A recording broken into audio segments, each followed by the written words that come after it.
I'm going to teach you 5 different ways on how to identify low probability conditions, because your job as a trader is to identify when you should put your foot onto the pedal and when you should completely sit flat and be sitting on your hands. The thing that most people overlook is that traders don't actually get paid for trading. It sounds ridiculous, but you actually get paid for being patient, because you need to be filtering for your high probability setups.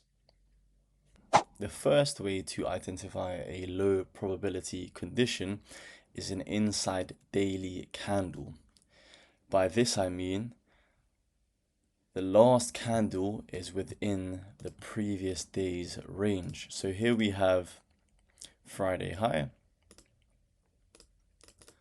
and here we have Friday low. On Monday, you can see how it hasn't swept buy side and it hasn't swept sell side either. So in terms of identifying or confirming a higher time frame bias, it's quite difficult to do so because there's no clear intent or direction from the daily chart. We could frame towards buy side because we got a bullish close, or we could frame towards the sell side because there's an untapped daily bullish fair value gap. So the best thing to do is to wait for a sweep of one side and then start to frame your trades. So if we were to let the next candle play out, we get a sweep of Friday highs. So I let the next few days play out, and as you can see, we swept the Friday high here. But the thing is, we swept and we had these equal lows below and the untapped gap. So what I would do here is I'd wait for another daily candle closure. So for example, on the Wednesday, we got a bullish close. And from there, that is when I would frame my trade, because there's clear direction and clear intent towards Tuesday highs and subsequent highs over here.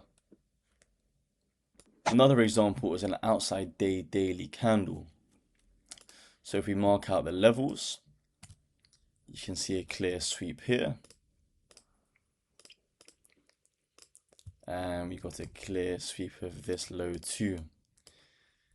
If I were to go and frame a trade, I wouldn't be entirely confident because the daily / higher time frame has no clear intent. It's left these equal lows below, and it's also left these equal highs above.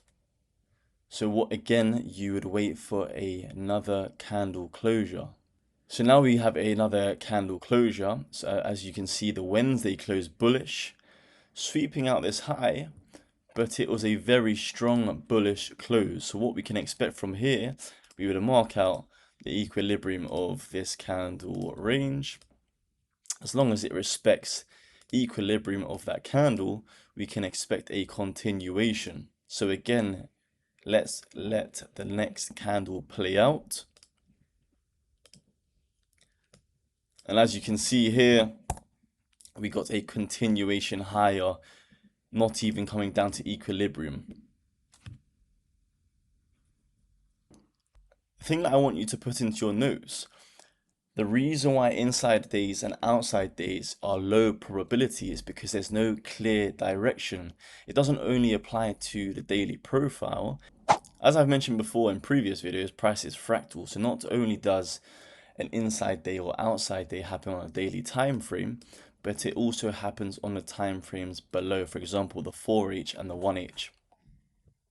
So here's another example. We had a sweep of the range highs, and we also had a sweep of the range lows. So again, we could potentially try to go short here because we can see how there was a big reaction from the high after sweeping liquidity, and we would target those equal lows below. So that looks like a clean draw. Smooth lows are quite strong magnets for price to deliver towards. but it's already swept here and created a 4-hour order block on top of that.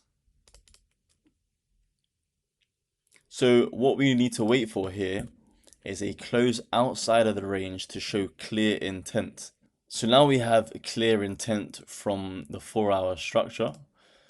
We have that 4-hour order block respected. We also now have a 4-hour bullish fair value gap from which we could try to frame a trade from. And we could also grade the previous 4-hour candle and note the equilibrium. So again, briefly put, we'll let this play out just to see how price delivered. And as you can see here, price barely even retraced into the equilibrium of the previous 4-hour gap, the previous 4-hour candle. But here, further 4-hour structure was produced, and price tapped back into the 4-hour and distributed higher. Another example is when you have draws on both sides of the market. So we have equal highs here.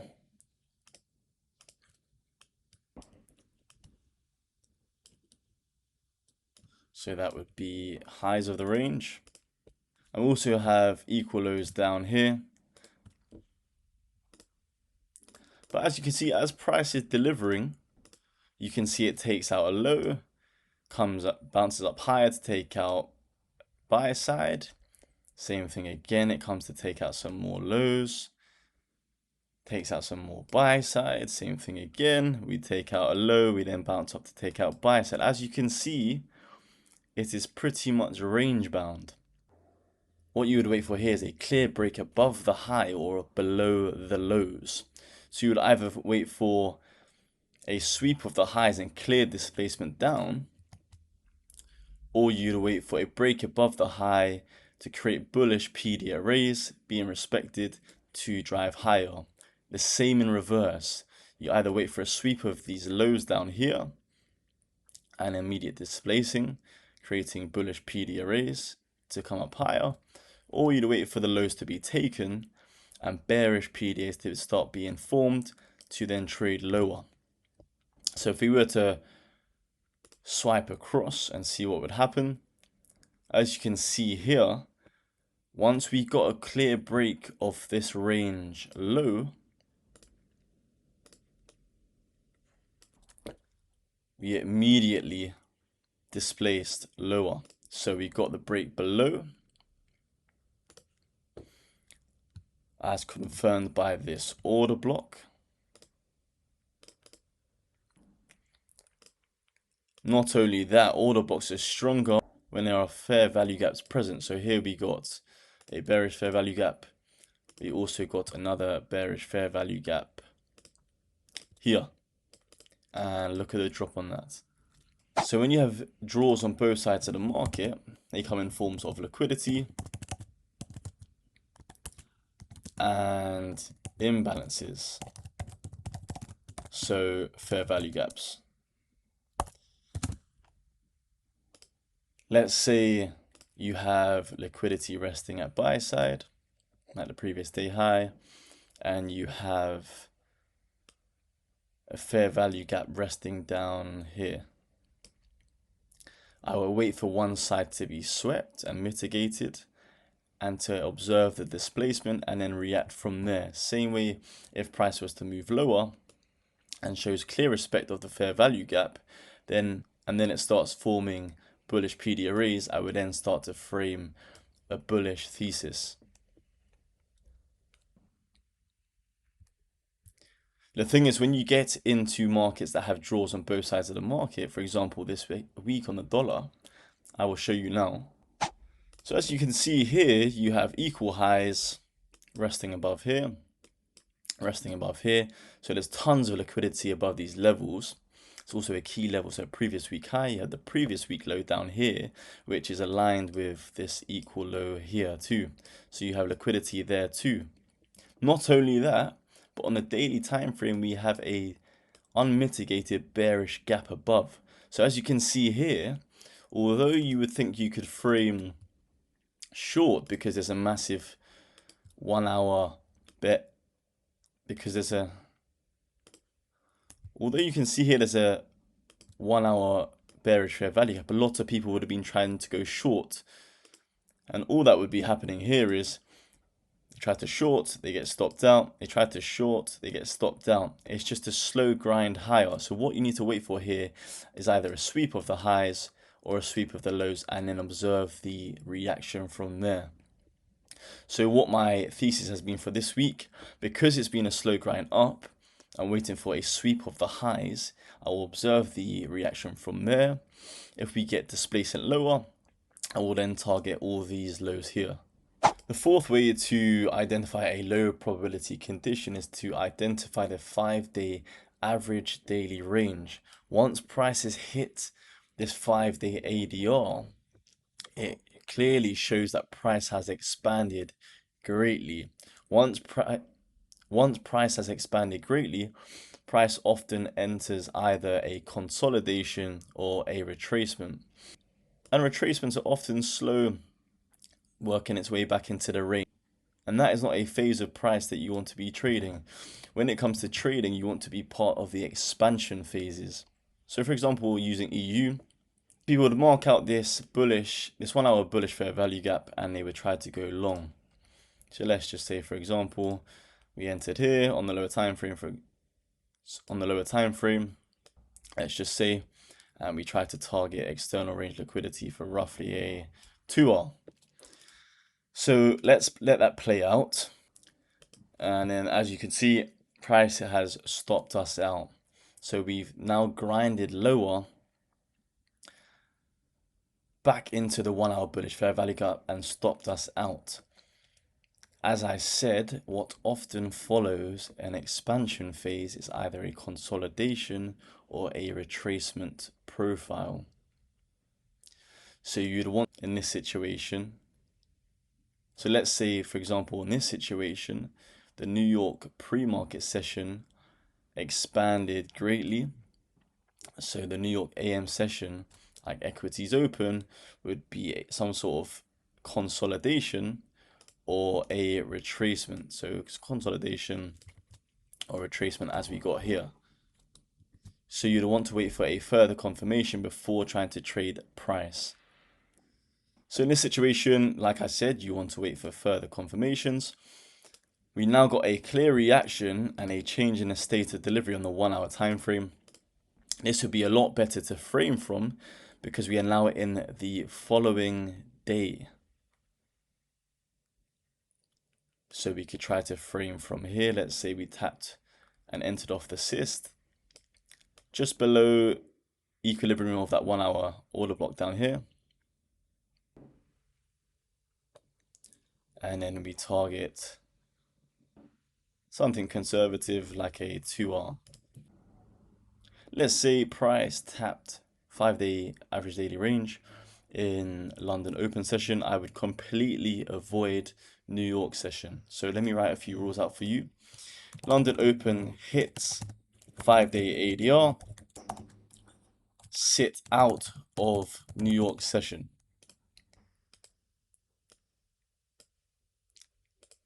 Let's say the previous day hits the 5-day ADR, I would sit out of London open at the very minimum.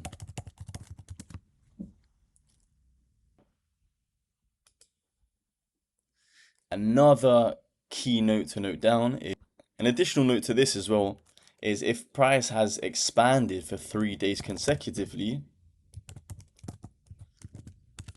I would sit out of that 4th day. Because what price tends to do is it will expand on 1 day, it will expand on the 2nd day, taking out another key level, and the 3rd day, it will expand again, taking out major pools of liquidity, tapping into higher time frame key levels.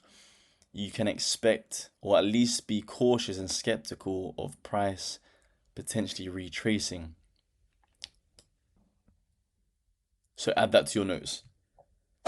The fifth and final way to identify low probability conditions is balanced price ranges. Balanced price ranges are simply where there are no imbalances or gaps. So price is either a slow grind up or a slow grind down, leaving no clear displacement. So for example, with this chart, you can see here a tiny bullish fair value gap, no gaps here, no gaps here, a tiny gap here, but it's just a lot of wicks and a slow grind up. This big bullish phase here, a big bearish phase here, and then a slow grind up again, taking out both sides of ranges. And there's no clear intent that price really does want to drive up. When price is like this, I would completely sit out. When you're trading, like I said, you want to be trading the expansion phases. When the expansion phases are apparent, they leave behind signatures. And by that I mean imbalances in the sense of fair value gaps. So when price wants to move away, you will see these signatures in price. So this is a type of price action I would not want to be trading. I want to see clear intent when trying to frame trades. When price taps key levels or sweeps liquidity, you always want some form of displacement and aggression. The analogy that's actually made famous, or I say made famous, coin, shall I say, is you want to see price move as if an elephant has jumped into a paddling pool. So obviously if an elephant was to jump into a paddling pool, the water would just go absolutely everywhere.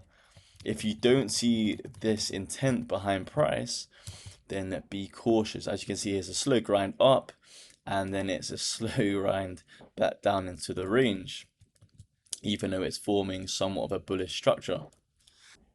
If you took at least one thing away from this video, please leave a like. It would be greatly appreciated. If you do have any questions, do leave it in the comments, or feel free to message me on Twitter or via my Discord group, which is totally free for you to join. I am aiming to release at least one video per week until the end of the year, so do subscribe so you don't miss out on those. If you do have any ideas for me to create some videos, leave it in the comments again, or again, drop me a message and I will aim to, well, I'll at least note it down for future reference. For now, take care and good luck.